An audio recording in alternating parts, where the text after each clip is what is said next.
Bueno, muy buenas tardes a todas y todos. Bienvenidos al foro. Hoy es el primer día. Yo soy Alejandra Guardia, miembro del equipo de coordinación. Es nuestro primer día de la segunda edición del Foro de Red de Investigadores en Diseño, que se realiza los días miércoles 1, jueves 2 y viernes 3 de marzo del 2023. El objetivo de este foro es crear y consolidar una comunidad amplia, diversa e inclusiva de investigadores en diseño de alcance internacional. Creo que lo estamos logrando muy bien. En total son 15 comisiones en este foro con 200 ponencias de docentes, académicos, profesionales que presentan y comparten sus investigaciones y producciones, reflexiones y propuestas sobre el extenso campo del diseño desde una perspectiva multidisciplinaria. La red de investigadores en diseño cuenta con más de 1000 miembros adheridos ya hasta el día de hoy. Impresionante, entre instituciones y personas. Y es coordinado por el Instituto de Investigación en Diseño de la Universidad de Palermo. El foro es una actividad abierta al público, por eso primero se presenta a cada expositor, vamos a presentar a cada expositor y al final vamos a abrir a los oyentes a que hagan preguntas y diversas reflexiones a través del chat para que todos ustedes investigadores docentes lo podamos reflexionar juntos.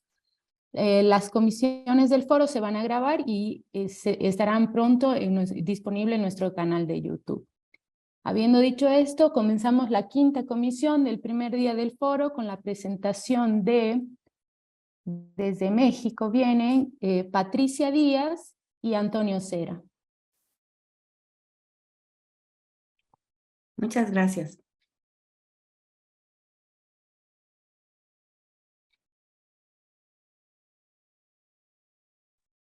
Les agradecemos mucho la oportunidad de estar compartiendo con ustedes. Es un honor de verdad para nosotros desde la Ciudad de México, desde la UNAM, la Facultad de Estudios Superiores Aragón, estar compartiendo con ustedes esta experiencia denominada Gestión de una articulación educativa que promueva la enseñanza y generación de diseños sustentables con apoyo de TIC. En esta ocasión presentamos a Antonio Cera, Patricia Díaz Pérez y Rosa María Benítez Luna. Te cedo la palabra a Antonio.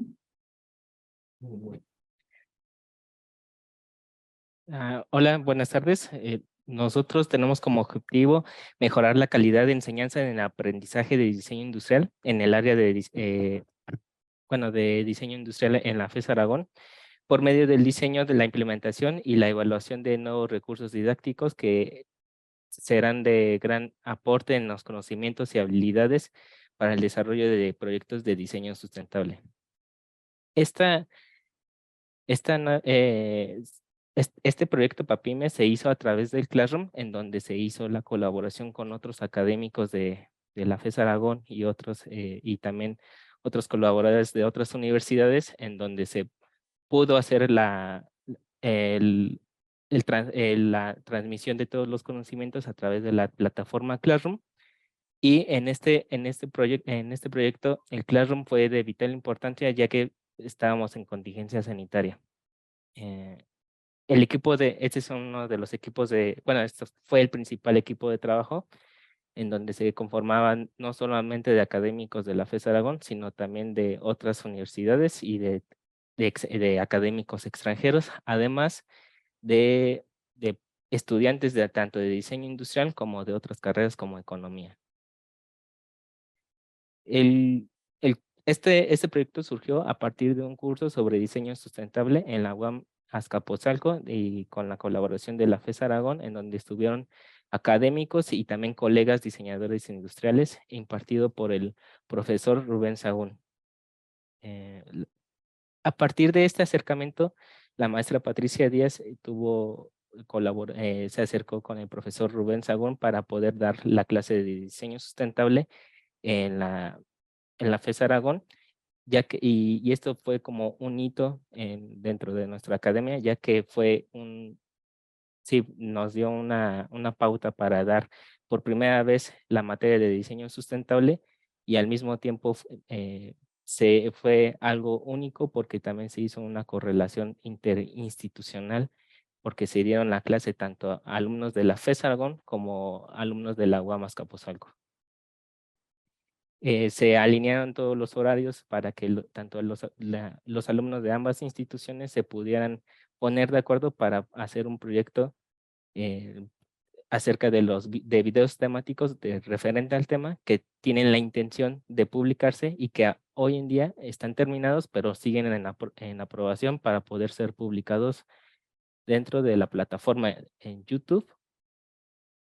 Y ellos son algunos de los alumnos que participaron dentro de este proyecto. También se hizo una página web en donde ustedes también pueden consultar algunas de los contenidos generados por el proyecto PAPIME. Y un ejemplo de estos fue una reseña bibliográfica en donde se recuperaron varios contenidos y temáticas de libros referentes al temas de sustentabilidad y diseño sustentable. Le cedo la palabra a la maestra Patricia Díaz. Así es, y de esta forma, como parte de la producción de 2 años de trabajo con aproximadamente 20 miembros entre profesores de formación multidisciplinaria y estudiantes, logramos generar 3 PDFs que hablan de una experiencia de diseño social para una comunidad de tecorrales en el estado de Guerrero de nuestro país y que trabajan con la técnica del maque. También elaboramos un glosario de términos que desde la sustentabilidad nos pueden aclarar para el diseño industrial un mejor manejo de los mismos y estamos tratando de buscar su publicación a través de la Red Universitaria de Aprendizaje RUA de la UNAM para que quede como para la comunidad estudiantil y académica en general en servicio o en utilidad y también, bueno, parte de la producción que se logró a través de este proyecto fue la siguiente, Toño, porfis, gracias.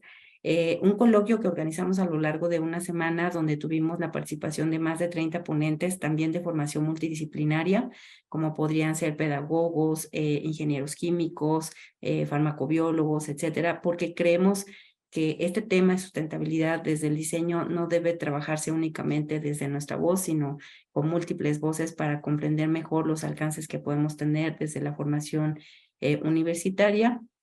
Y finalmente comentarles que los alumnos que participaron, bueno, esto es parte del equipo que organizamos el coloquio, y los alumnos participantes que pudieron hacer servicio social dentro del proyecto y que también recibieron beca por parte de la universidad y que estuvieron como estudiantes becarios para terminar sus estudios, se pudo beneficiar a 6 estudiantes como becarios y a 3 estudiantes en su proceso de servicio social. Y de esta manera es que podríamos como compartir y resumirles de manera muy sintética el resultado productivo de los 2 años de trabajo. Entonces, a manera de conclusión, se hizo una actualización temática, se promovieron la elaboración de recursos didácticos y muy importante me parece la vinculación entre las universidades, que en este caso fue la UAM Azcapotzalco con la Facultad de Estudios Superiores Aragón, y de la forma en que lo estamos haciendo con ustedes ahora, me parece que es el futuro para hacer mejores construcciones universitarias.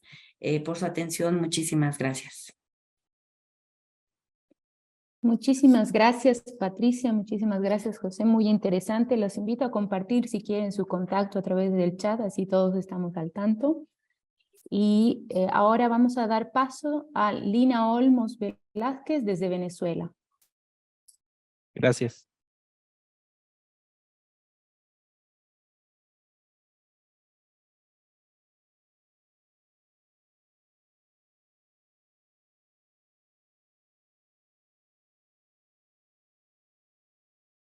Ok, muy buenas tardes a todos. Agradecida por la oportunidad.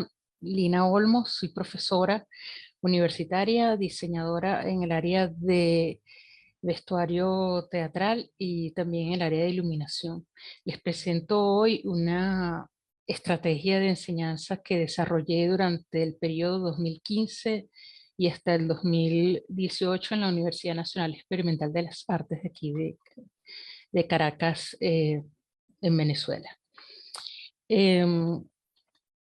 Perdón, la visión epistemológica y pedagógica que ha guiado mi proceso como docente, ya que mis años de experiencia como diseñadora pues son mucho más amplios que los que he tenido como docente. Sin embargo, como docente ya puedo contar más de 20 años y me ha gustado mucho de todo lo que he ido averiguando para poder dar mis clases, eh, lo que es el modelo de la epistemología constructivista y la pedagogía por proyecto. En ese marco teórico es que yo inserté mi propuesta de, de creación de una estrategia instruccional pensando en que la práctica podía poner a mis estudiantes ante una realidad, eh, principalmente para solventar y para ayudarlos a superar sus debilidades en su proceso de formación. ¿Qué es diseñar un vestuario teatral? No es igual al diseño de modas. Nosotros en el diseño de vestuario teatral construimos la imagen externa de un personaje. Y esto aplica también para el medio audiovisual, para la ópera, para la danza, inclusive cuando se habla de danza-teatro. Y mi labor es que ellos puedan aprender de ese proceso a construir signos. Hay una etapa del proceso que es la construcción del significado, que es la integración del estudio del texto, de las indicaciones de un director, del análisis de personajes. Y por supuesto tienen que manejar las herramientas de composición plástica para poder construir el significante y esto equivale al diseño del vestuario teatral. ¿Cuáles fueron las habilidades que fui detectando y que de alguna manera a través de un proceso de observación fui anotando y se me hacían evidentes a medida que iban pasando los semestres? De todos los elementos que ellos tenían que aprender, abreviaban etapas importantes del proceso de creación, especialmente todas las que tienen que ver con la investigación. Dibujaban lentamente, es decir, falta de praxis para poder expresarse gráficamente, limitación en la comunicación verbal de sus ideas, poca concentración e ignoraban, perdón, las indicaciones que yo le daba en clase. Entonces yo dije, bueno, tengo que buscar una manera de que ellos puedan superar estas debilidades y lo transformen en fortaleza, pero si no me están haciendo caso, tiene que haber una manera que yo los ponga en el aprender haciendo, para que ellos puedan verse a sí mismos. Fue así como yo me inspiré en el rally automovilístico, que es una carrera por etapas con determinado tiempo, y yo me inventé una carrera creativa, y esa carrera creativa tenía que tener diferentes etapas, y yo necesitaba que ellos aplicaran conocimientos previos, que pudieran vivir todas las etapas del proceso creativo, que efectuaran una actividad que fuera además de dinámica para sacarlos un poco de su zona de confort, que se acercaran a esas etapas del diseño de vestuario de una manera vivencial y en grupo, que practicaran la investigación en una administración del tiempo. Esto iba a implicar también que tuvieran que concentrarse en hacer la actividad y por supuesto finalmente tenían que hacer una exposición para presentar su propuesta y de alguna manera trabajar también o atacar la deficiencia que tenían para expresarse y manejar el lenguaje técnico. ¿Cuál fue la estructura? Ahí la foto es de Larisa. La estructura es que en el área, en el aula ellos tenían que crear, leer el poema propuesto, dirigirse a la biblioteca, tenían 4 horas para hacer este ejercicio, luego volver al aula, analizar el poema, crear el personaje, después formular un concepto, vincularlo al personaje, dibujarlo, es decir, caracterizarlo externamente y finalmente exponerlo en 5 minutos ante un jurado, unos colegas que yo invitaba. Se establecieron 5 criterios de evaluación y con una escala de ponderación del 1 al 5, con una evaluación cualitativa, ¿no? De no lograr los objetivos o mejorarlos, o el logro de los objetivos o traspasarlos, ¿no? Finalmente, los resultados de estos ejercicios fueron muy positivos. Ellos lograban presentar los compañeros, sus propuestas entre sus compañeros, eso los hacía sentir seguros. La mayoría reflexionaba en torno a su vocación, tomaban conciencia de sus debilidades, la mayoría las trabajaba, y fueron muy pocos los casos. Esto se aplicó en una población de 20 estudiantes durante 3 periodos académicos, y fueron realmente muy pocos los que no continuaron en la carrera. Y bueno, fue una experiencia que le permitió a los estudiantes percibir las múltiples posibilidades creativas que tenían, y respondieron muy bien en función del tiempo y de toda la dinámica planteada. Muchísimas gracias por la atención. Muchísimas gracias, Lina. Qué interesante propuesta la que nos traes. Muchas gracias. También si gustas, nos dejas tu contacto en el chat, así alguno puede contactarte para saber más. Gracias. Bien. Ahora vamos a dar paso a Ricardo Rodríguez desde Perú. Sí, ¿qué tal? Buenas tardes. Buenas tardes, Ricardo. Adelante.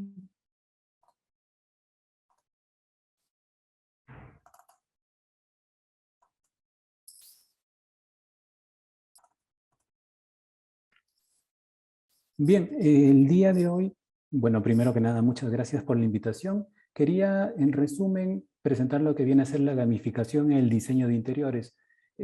Para esto, en realidad nosotros podríamos comenzar con una historia que nos contó Prensky en el año 2009. Él contó que una vez estaba un abuelo con su nieta de apenas unos 3, 4 años, y cuando Prensky le dice que en sus tiempos él no tenía computadoras, la niña se quedó pero asombrada y le preguntó: entonces, abuelo, ¿cómo es que llegaba el internet? Yo creo que esta historia que Prensky nos cuenta en realidad resume mucho de lo que les quiero conversar hoy día. Por ejemplo, el tema de las TICs, que está en todo, está en los televisores, en los hornos microondas, en las refrigeradoras, y cómo no va a estar presente en la educación, y cómo un docente no va a usar ello para mejorar el método de aprendizaje. Como planteamiento del problema, recordemos que los grandes pensadores del diseño y la arquitectura ya desde antes habían dicho que todo profesional o persona que está formándose en esto del arte tiene que poner sus manos a trabajar. Y es por eso que salió Le Corbusier, salió el manifiesto de la Bauhaus, donde nos llevaba a ese concepto que hoy en día podríamos hacer un paralelo y decir que es una metodología basada en proyectos. Pero actualmente los profesores se ponen muchas excusas en realidad. Tal vez dicen que no hay mucho tiempo para desarrollar material, las propias obligaciones de su trabajo, entre otras cosas, pero la peor de todas es la falta de experiencia.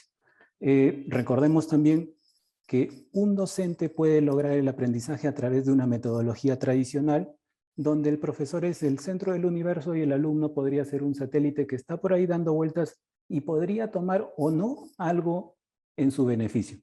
Caso contrario es la enseñanza centrada en el estudiante, donde aquel satélite, es decir, el estudiante, ahora toma el lugar del profesor en el centro, y el profesor acompaña durante todo este trayecto con retroalimentación. Pero se necesita experiencia para hacer eso, se necesita preparación y además utilizar herramientas como por ejemplo la motivación. Según la Real Academia Española, motivación es lo mismo que decir estimular a alguien o despertar su interés. Y por ello es que actualmente tenemos la gamificación, que en palabras de Cervera ayuda a producir contextos agradables de aprendizaje empleando algunas técnicas del juego durante el proceso de enseñanza. Que no se malinterprete que significa ponerlos a todo el día en los videojuegos o a buscar información que al final no la van a emplear, porque ahí estamos yendo a otro problema. Estamos creando los huérfanos digitales, cuando en verdad lo que estamos nosotros enfrentando es un nativo digital. Y donde nosotros, los que ya pasamos los 30 años, estamos en realidad queriendo llegar a ser un inmigrante digital. Bueno, son varios conceptos, pero todos están relacionados a poder generar una comunicación verdadera con un alumno que está acostumbrado a un tipo de manejo de información. Para poder aplicar la gamificación, 4 son los pasos previos. Primero, comprender el público al que nos vamos a dirigir, saber cuántos alumnos hay y también qué contexto tenemos en el lugar. Por ejemplo, podríamos nosotros hacer gamificación, pero tal vez no hay Wi-Fi. Queremos enseñar algún software, pero tal vez no hay computadoras. Si ese es el caso, no se puede gamificar.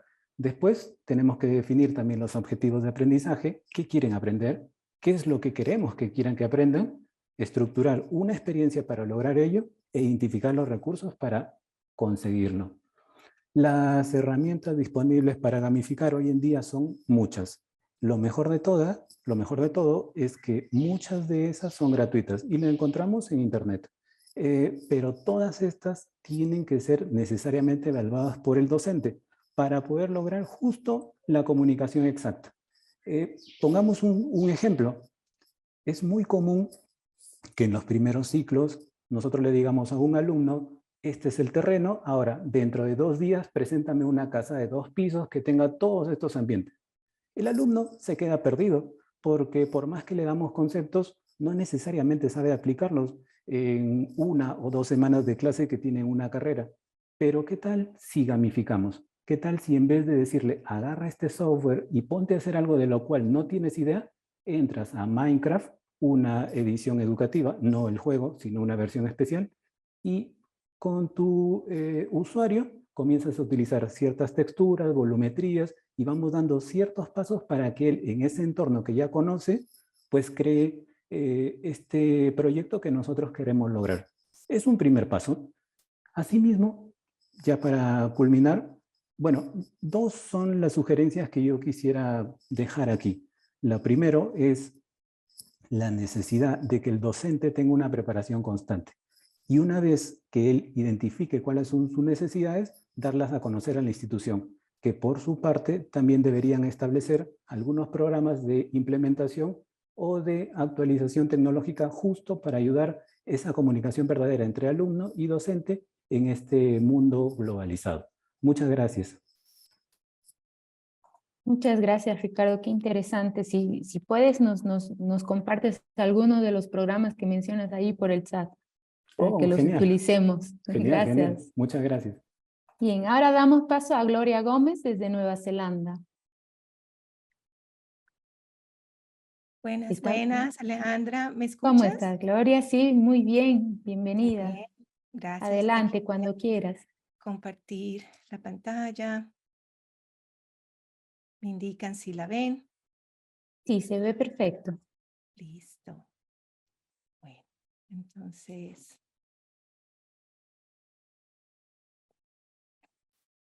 Comience ya. Hola, soy la doctora Gloria Gómez, colombiana que vive en Nueva Zelanda. Soy cofundadora de Ocean Browser, que produce OV3. También soy profesora honoraria en la Universidad de Sydney, donde contribuyo a la investigación en educación médica en línea. Mi presentación se titula Incrementando la participación en la educación a distancia, en línea y asincrónica, una perspectiva de diseño e interacción. Es un honor compartir este trabajo con todos ustedes. Desde el surgimiento de las tecnologías para las redes sociales, la educación superior ha experimentado un cambio de los estudiantes como consumidores a los estudiantes como creadores de tecnología. En ese contexto se ha desarrollado la tecnología OV3, que resuelve el problema de la educación a distancia en torno a la retroalimentación, la participación y el aislamiento de los estudiantes. OV3 se desarrolla con una metodología de diseño de interacción con el fin de identificar y comprender lo que impide la participación activa en la impartición de un curso o actividades de estudio en línea. Los análisis se hicieron con el método Bridging Design Prototype, que informa el desarrollo de prototipos rápidos funcionales que reducen la curva de aprendizaje porque son características que se adaptan al contexto de los usuarios. Los problemas se originan en la desconexión entre las clases magistrales o expositivas y las discusiones en foros en línea. La solución hipótesis que se encontró fue colocar los contenidos y las discusiones en una misma interfaz. Indagaciones de carácter cualitativo revelan que la desconexión y el aislamiento son ocasionados por la dependencia en el personal de soporte técnico para subir contenidos, poco contacto entre los docentes y estudiantes. Los docentes se sienten abrumados por el diverso número de tecnologías que hay que aprender, entre otros. Estos resultados, junto con conceptos teóricos, se usaron para informar el diseño de funciones de OV3. Los conceptos son las habilidades de estudio que contribuyen al rendimiento académico, el buen diseño que apoya la metacognición y el aprendizaje en red con TICs que promueve la conexión entre las personas. Dos cambios novedosos de diseño de interacción fueron aplicados para aumentar la conexión, el sentido de compañía y la interactividad en los foros en línea. Cambio número 1, el equipo docente, los y las estudiantes pueden crear contenido con habilidades familiares en la misma interfaz. Cambio número 2, discusiones incrustadas en el contenido. La implementación de una sola interfaz para docentes y estudiantes incrementa la participación en la creación y discusión del material educativo, facilita actividades de estudio individuales y colaborativas, reduce las tareas administrativas. Un ejemplo ideal de lo dicho es el proyecto Optiki, una especie de Wikipedia en la materia de óptica de la especialización a distancia de oftalmología de la Universidad de Sydney. Durante 5 años, los estudiantes han co-creado 138 entradas o temas para este recurso enciclopédico como parte de tareas individuales y en grupo. Las referencias incluyen un vínculo al demo. Estos cambios de interacción con OV3 han fomentado la exploración con actividades de co-creación en un posgrado en oftalmología y un pregrado en partería que usan modelos Blended Learning. Las tareas co-creativas, resaltadas en negrilla en la progresión, han aumentado progresivamente con el transcurso de los años. La conexión entre estudiantes aumenta a medida que se trabaja de forma interactiva, se aportan ideas y se comparten materiales que ellos mismos suben a OV3. Se ha reportado reducción del sentido de aislamiento y el personal docente tiene una idea de cómo ellos responden a los materiales didácticos. En una publicación reciente, nuestros colegas y usuarios del ARA Institute of Canterbury presentan su modelo de aprendizaje en red en los estudios de partería. En la figura se observa que OV3 apoya 2 áreas del modelo, el aprendizaje de red en línea y la creación de portafolios electrónicos.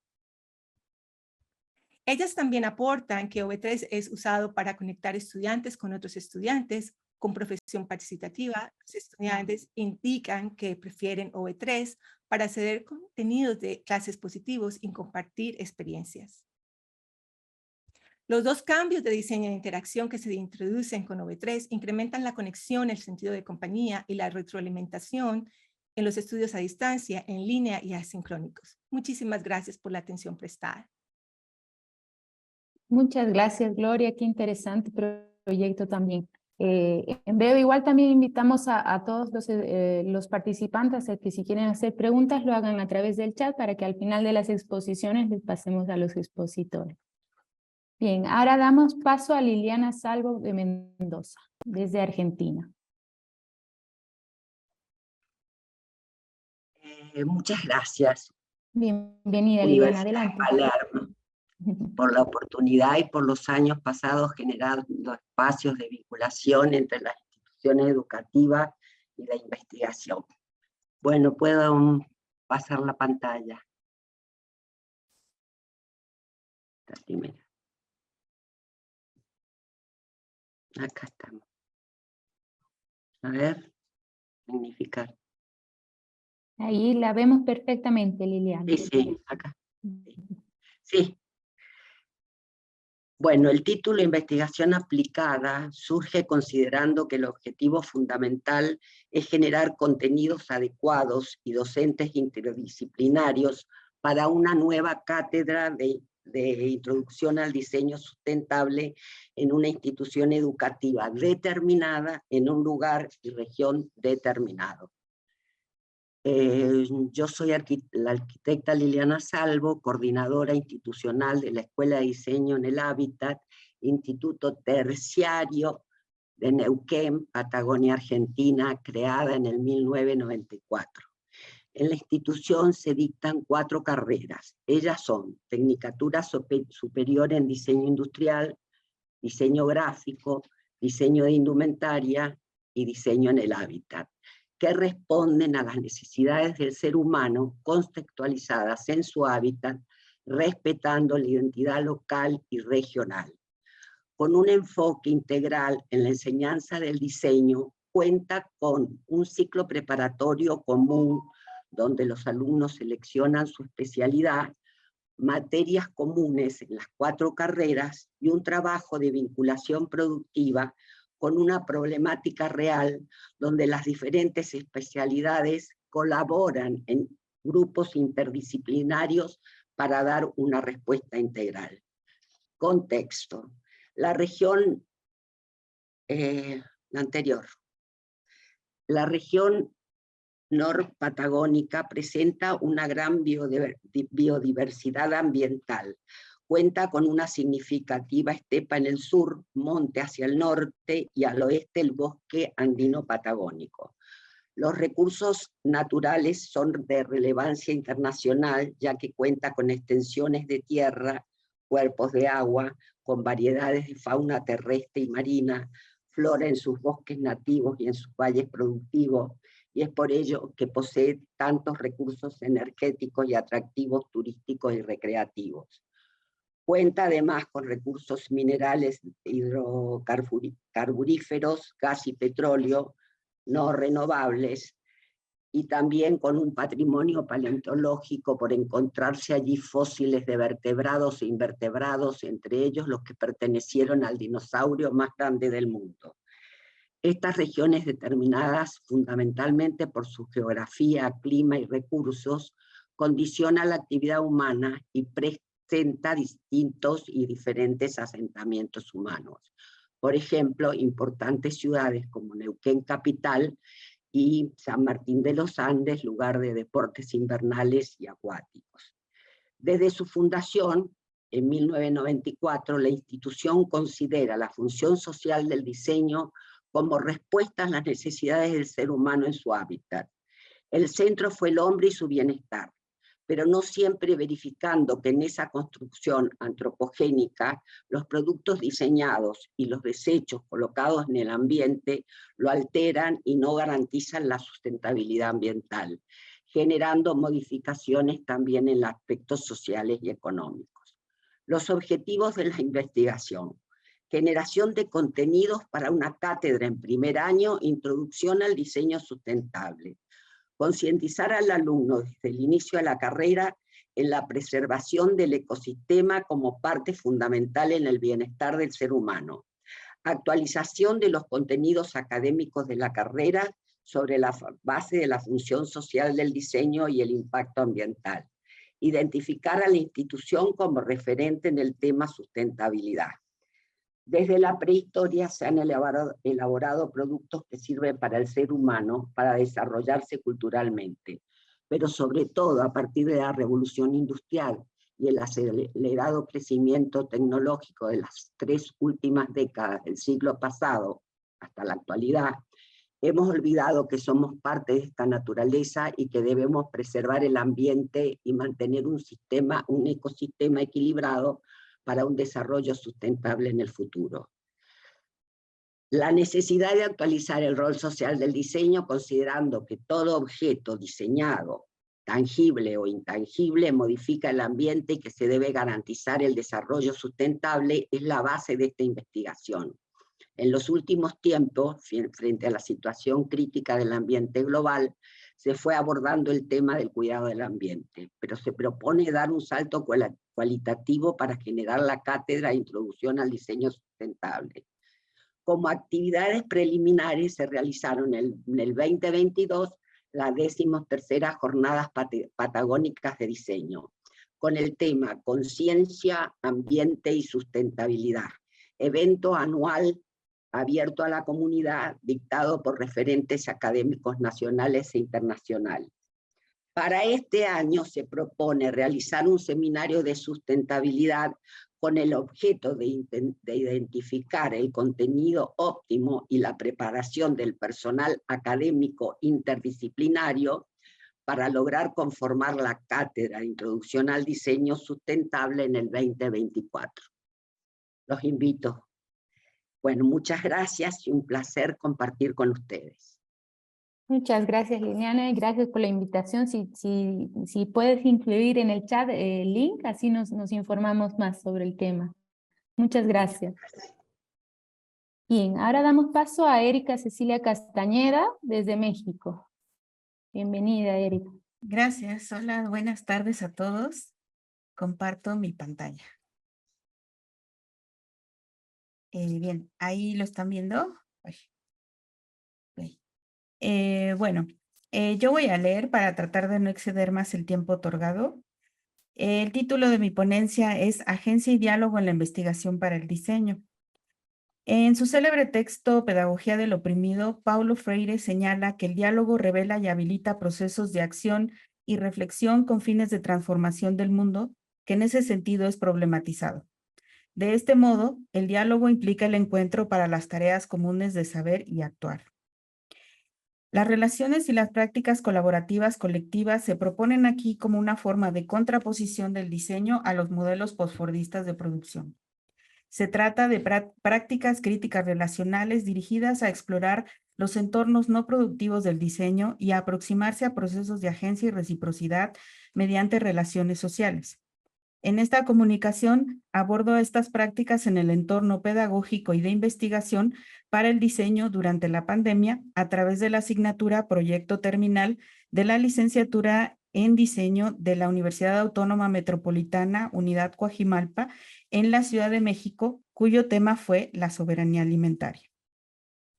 El proyecto terminal es planeado, dirigido y realizado por los propios estudiantes bajo la asesoría de los docentes, quienes se enfocan en que el alumno logre la síntesis de conocimientos que le permitan iniciarse en el campo profesional.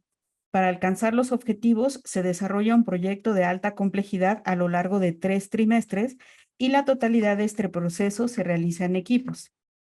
El tema de investigación y problematización abordado durante la pandemia en esta asignatura fue la soberanía alimentaria. Esto es, la posibilidad de que todas las personas en todo momento tengan acceso físico y económico a suficientes alimentos inocuos y nutritivos para satisfacer sus necesidades alimenticias y sus preferencias en cuanto a estos, a fin de llevar una vida activa y sana. En ese sentido, se trata de un problema de índole multidimensional que incluye la disponibilidad de los alimentos, el acceso a los mismos, la utilización biológica de estos y la estabilidad de estos 3 elementos a lo largo del tiempo. El primer momento de la investigación para el proyecto terminal implicó la reciprocidad en torno al descubrimiento y la interpretación de los problemas que parecen de otros, pero que en realidad tienen que pensarse con ellos y en su situación contextual. Este momento de búsqueda, tal como señala Freire, instaura el diálogo como una práctica para el diseño. En este proceso, 2 ejes fueron abordados. El contexto, ¿dónde voy a realizar mi proyecto? ¿Con quiénes? ¿Con qué grupos sociales? ¿Con qué referencias geográficas e históricas cuento? La justificación, ¿cómo ha sido abordado dentro del diseño y desde otras disciplinas afines como el arte, las ciencias sociales, las humanidades? ¿Qué voy a aportar? Mediante herramientas y procesos metodológicos de la gestión cultural, la investigación social, el diálogo y las capacidades agentivas de los actores involucrados, se discernieron la viabilidad de los proyectos y su aportación significativa en el contexto de estos actores.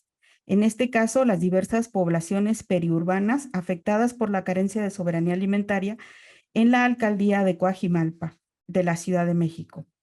Los resultados de estos proyectos fueron mapeos del contexto sociocultural y de identificación mediante mapas de actores y cadenas de valor de los grupos y comunidades beneficiarias de los proyectos, aplicaciones de localización geoespacial de las comunidades de productores y agricultores periurbanos, gestión de la imagen y comunicación para propiciar el comercio local de productos agrícolas. Conclusiones. La práctica del diseño, su enseñanza y su aprendizaje poseen una cierta agencia. Esto es, de acuerdo con la noción de agencia de Alfred Gell, que se inscriben en procesos de mediación y prácticas sociales, y por tanto tienen un intencionado destino en la recepción y la reconfiguración del imaginario. El diseño materializa intenciones complejas en un proceso social y a su vez opera conduciendo a que las cosas tengan un cierto grado de influencia y transformación en el imaginario. Ante esto, que puede observarse como la pérdida de la especialidad productiva del diseño, se oponen una red de relaciones que rodean a su práctica, que es siempre una interacción con el contexto. Una trama que está constituida por una serie de acciones llevadas a cabo por múltiples agentes. La posibilidad de, como señala Bruno Latour, redistribuir esa intencionalidad y a través de una agencia y un giro actoral, ponernos verdaderamente en los zapatos del otro y ubicarnos en la escena de sus diatribas cotidianas, lo cual constituye una copresencia que eventualmente afecta al imaginario, y ese es el lugar desde el cual estos proyectos fueron llevados a cabo. Muchas gracias. Muchísimas gracias, Erika. Muy interesante y muy necesaria la investigación. Muchas gracias por compartirla. Gracias. Bien, ahora damos paso a Jorge Barney desde Colombia. Bueno, muy buenas tardes a todos. ¿Me escuchan bien? Sí, perfecto. Buenas tardes, Gracias. Jorge. Bienvenido. Bueno, voy a compartir la pantalla. ¿Allí la observan? Sí, perfecto. Ok. Bueno, muchas gracias por la invitación. Mi nombre es Jorge Enrique Barney, soy arquitecto y pertenezco al programa de diseño de interiores de la Academia Fundación de Dibujo Profesional, la cual se encuentra ubicada en la ciudad de Santiago de Cali, en Colombia, en el costado pacífico de nuestro país. Nuestro proyecto gira en torno a la conformación de una emisora radial que a través de las franjas que se generan, ya sea en el AM o FM, podamos desarrollar propuestas de diseño, hablar sobre diseño. Nuestra institución se enmarca dentro del desarrollo de esos programas que giran en torno a al diseño específico, como el diseño de modas, el dibujo arquitectónico y la decoración, la producción en diseño industrial, el diseño de interiores, el diseño gráfico y de audio y video y de publicidad. Entonces, el objetivo es que cada uno de nuestros programas pueda tener una franja en donde a través de la investigación docente, de las actividades del aula, podamos profundizar sobre la manera de expresarnos o de orientar saberes específicos de nuestro oficio como diseñadores. En la actualidad, los programas hemos venido adelantando de manera didáctica la convocatoria a nuestros estudiantes y a partir de esa convocatoria, la conformación de grupos específicos según la línea de formación y motivarlos a que a través de la misma creatividad que en sus campos de saberes desarrollan, conformar los nombres de estas franjas. En ese sentido, para lo que son los temas de diseño gráfico, tenemos conformadas ya tres franjas teóricamente hablando, y para el tema del diseño de interiores tenemos una franja denominada el sitio.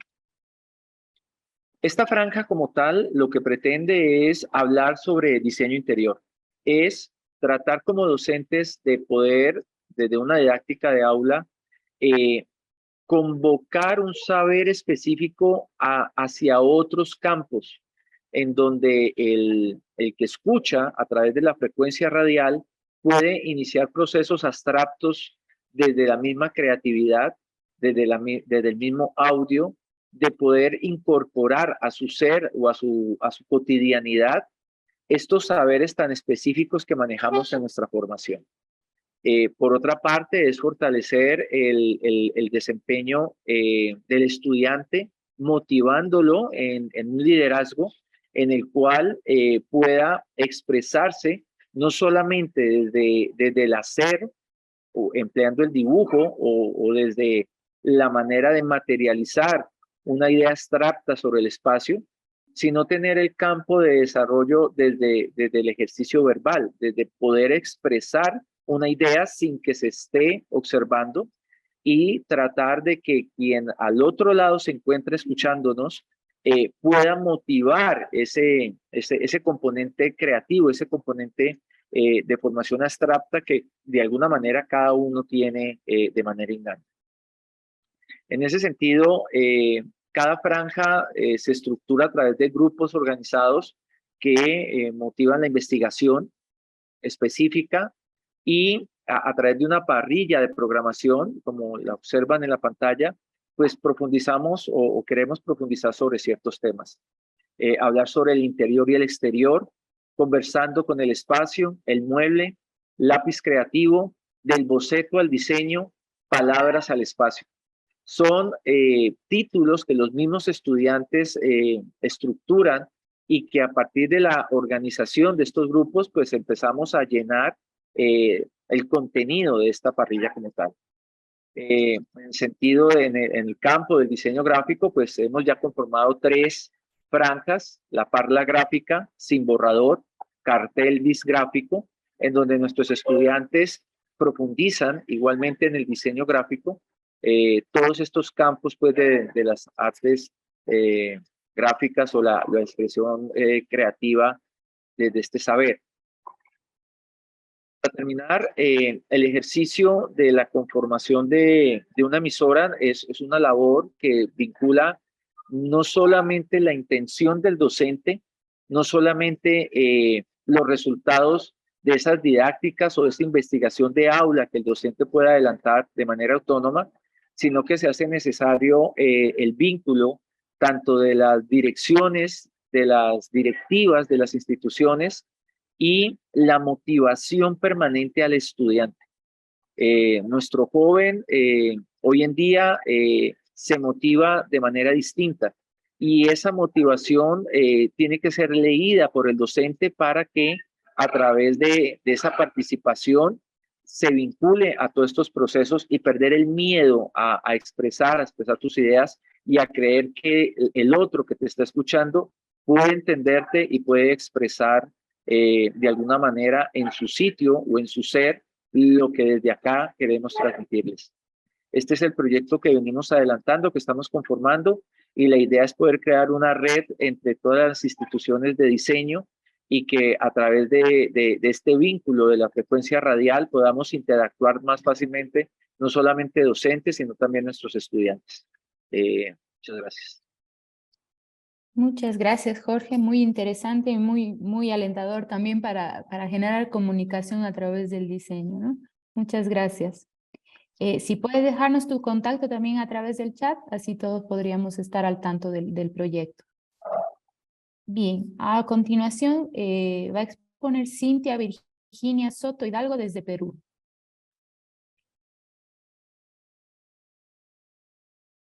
Muy buenas Cintia? tardes. Sí, Buenas tardes. dígame si se me ve, se me escucha. Sí, perfectamente, Cintia, cuando Ahí quieras. estoy tratando de acoplarme al grupo. Muy buenas tardes con todos y de alguna manera también agradecerles la oportunidad de estar aquí. Ahí está, ya creo que ya se puede ver todo. El tema que tengo para ustedes, para mostrarles el día de hoy, es sobre el uso de herramientas web en universitarios para la elaboración de entornos de aprendizaje propios, ¿no? Y tomando la palabra del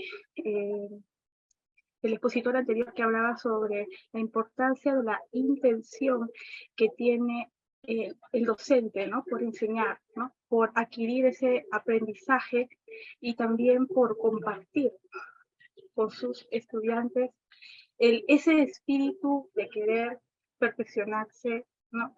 De adquirir ciertas competencias que le van a ayudar siempre a estar actualizado, a de alguna manera cumplir con ese rol que tenemos de colaboradores en este desarrollo de este proceso de enseñanza-aprendizaje.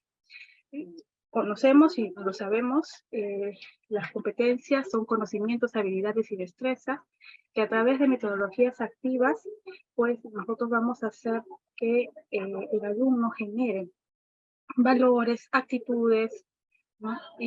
Conocer ciertos conceptos, teorías, ¿no? O nociones que le ayudarán también a resolver problemas, ¿no? A integrar saberes, ¿no? Pero parte del saber ser, conocer y hacer, yo me voy a centrar netamente en lo que es hacer, ¿no?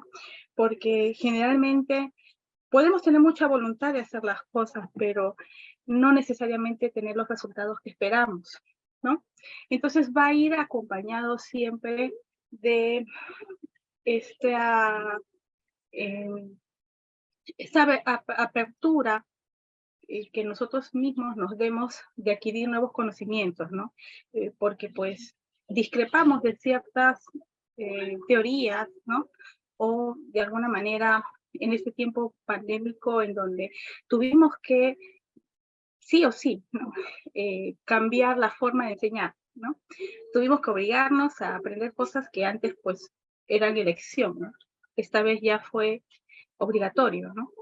Y estamos ya embarcados en esta competencia digital que no va a parar, ¿no? Tiene para muchos inventos más y a lo que tenemos que siempre estar a la vanguardia, ¿no? Tenemos aquí, por ejemplo, las cinco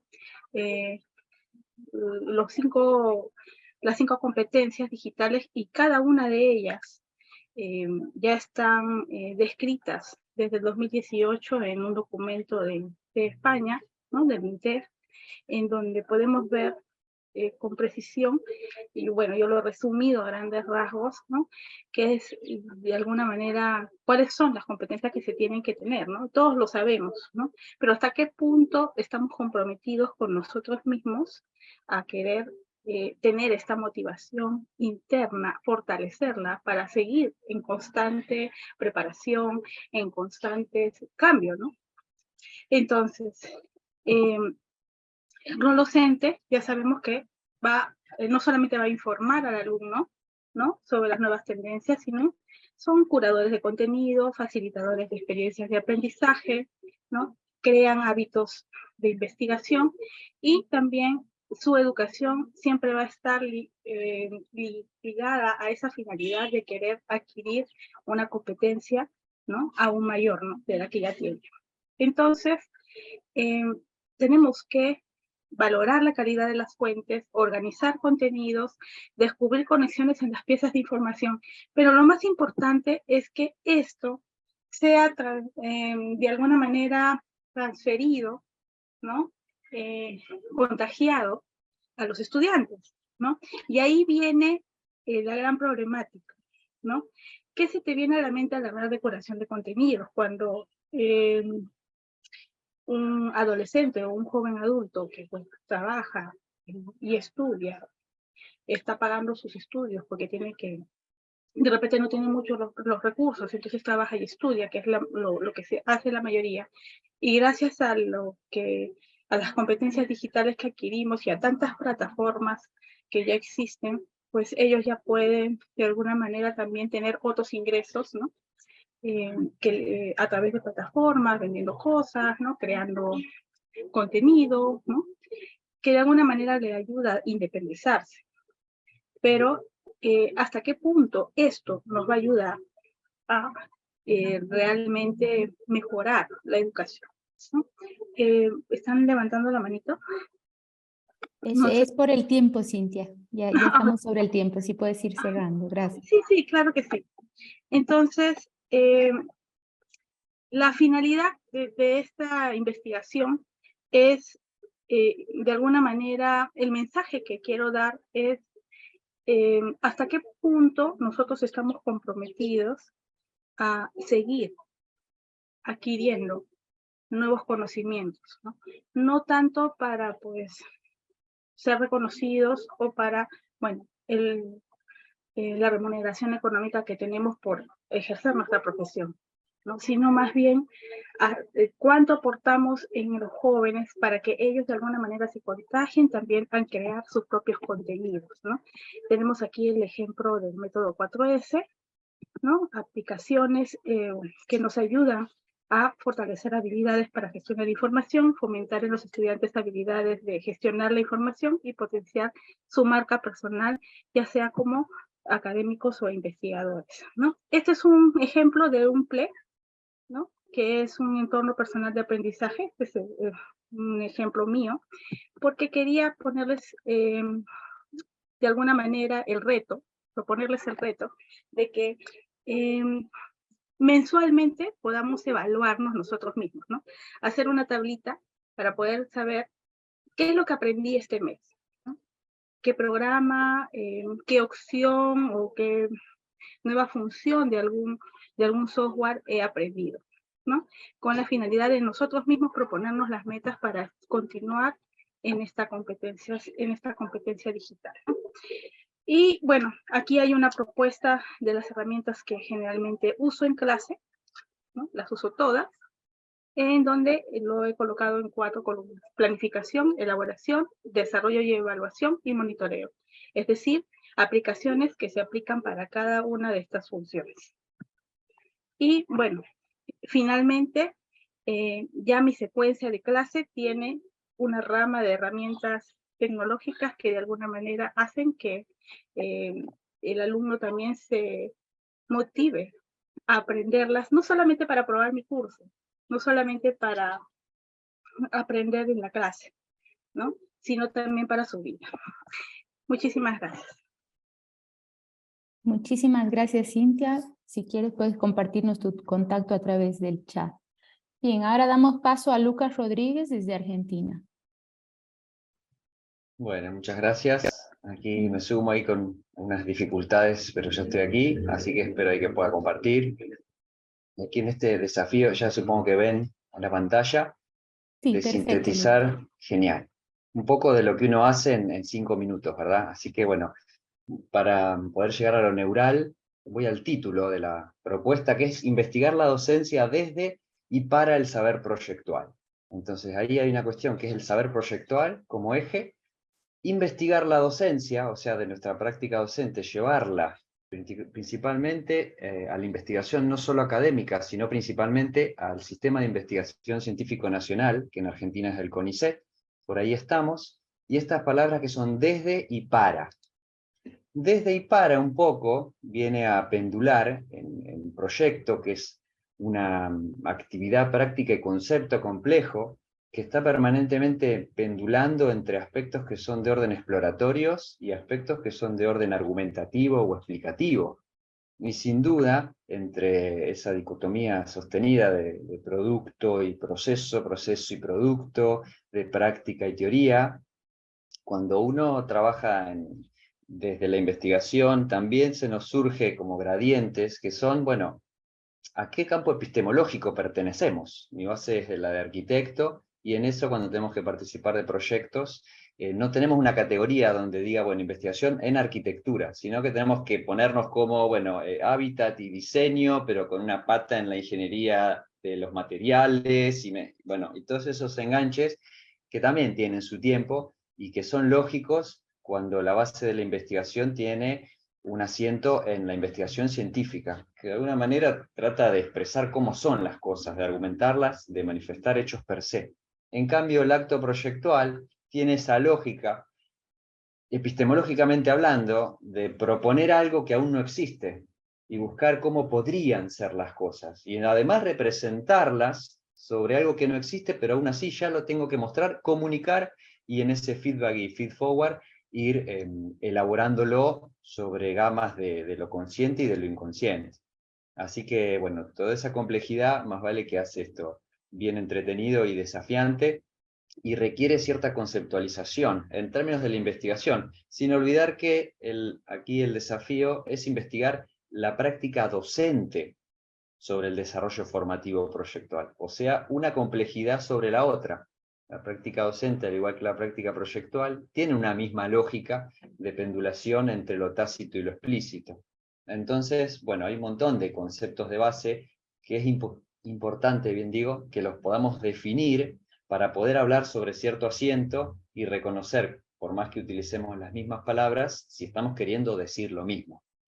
Entonces, bueno, ahí aparecen triadas, como para hacerlo más simple, entre el saber, saber hacer, y esto como saber ser, o hablo un poco Sarkis de la dimensión técnica, la dimensión teórica y la dimensión metodológica, en la práctica proyectual, cuando está orientada hacia la investigación.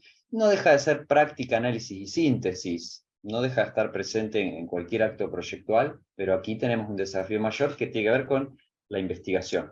Y cuando es además investigar la formación en saber proyectual, aparecen más complejidades que se empiezan a cruzar.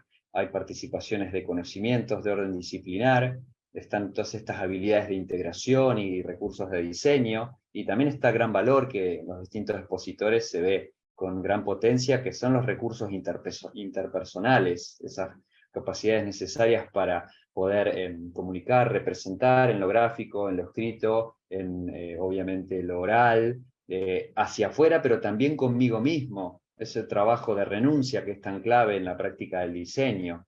Y este posicionamiento, ¿no?, que en algún punto denominado saber ser, que tiene que ver con interacciones, actitudes, valores, desde dónde es que estoy construyendo, todo eso integrado que sucede, siempre va a suceder. Ahora, en nuestro rol en la formación, es importante que podamos hacer distintas acciones para que eso se empiece a explicitar. Y en esa explicitación, estoy tratando de hablar lo más rápido posible para llegar a los 5 minutos que ya casi estamos, vamos como trabajando en algunos aspectos que tienen un orden más expositivo, más argumentativo, más si vale cientificista, y otro aspecto que es más de orden creativo, exploratorio, heurístico, que se desarrolla quizá, bueno, en este gráfico, de esa modalidad de taller tan característica como propuesta pedagógica en la que se desarrolla, que no siempre un banco extenso y una lámina sobre él va a hacer que la práctica pedagógica sea de taller. Yo puedo, en un aula de lo más rígida, si entiendo la esencia de lo que significa una práctica didáctica del taller, llevarla a cabo, y lo mismo a la inversa, que suele suceder. Por eso es tan importante poder llevar al orden conceptual desde el punto en el que estemos nosotros, todo eso que sucede también en la complejidad de nuestro rol como docentes, rol al cual no hemos sido formados en términos, vamos a decir, sistemáticos, por lo cual también se agrega ese aspecto de que, bueno, hay algunas faltas o algunos aspectos que son bastante básicos para las ciencias de la educación, pero no para nosotros cuando como profesionales asumimos la tarea y el compromiso docente.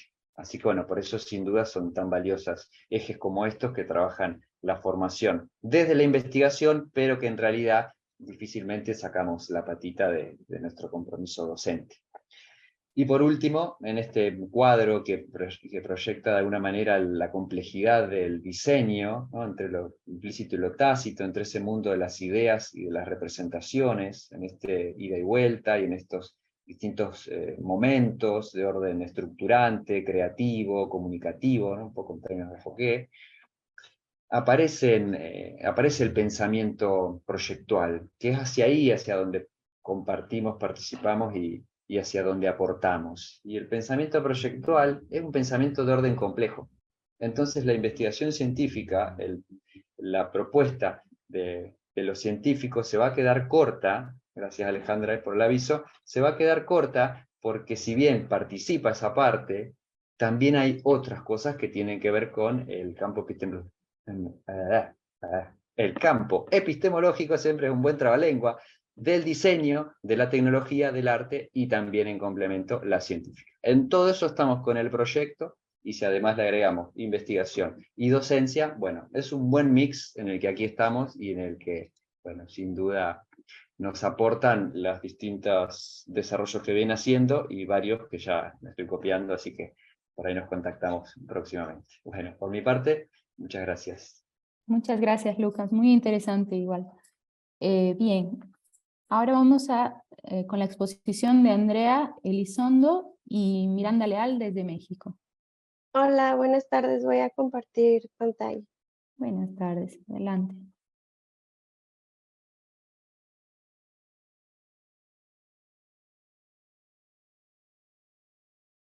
Ok, ahí, bueno, buenas tardes a todos. Somos Andrea Elizondo Miranda Leal. El tema que estamos investigando actualmente es el análisis de las cualidades de los espacios educativos a través de la neuroarquitectura, específicamente en las escuelas de nivel básico aquí en la ciudad de Monterrey, en México. Somos nosotras y voy a cederle la palabra a mi compañera para que les explique un poquito de qué estamos haciendo. Bueno, nuestra investigación gira en torno a la neuroarquitectura. En este aspecto voy a explicar lo que es arquitectura y su impacto.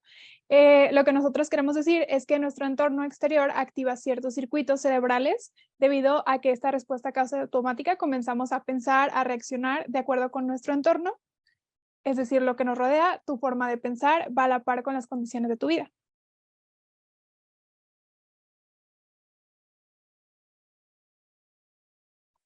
Ok, entonces aquí va nuestra pregunta. ¿Qué pasa si estamos siempre en el mismo lugar? Cuando creamos y sentimos siempre de la misma manera a la mayor parte de nuestra vida y memorizamos el estado del ser, de estar siempre en ese espacio, nuestro estado químico interior sigue activando los mismos pensamientos, acciones y sentimientos.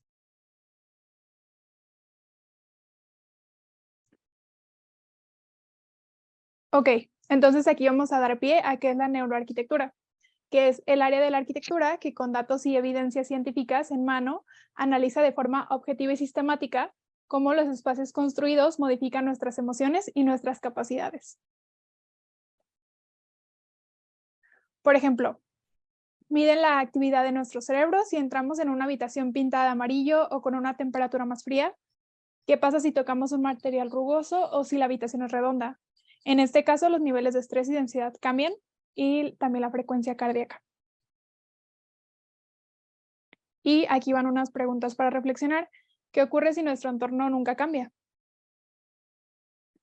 ¿Qué pasa si vivimos actuando, sintiendo, pensando siempre lo mismo?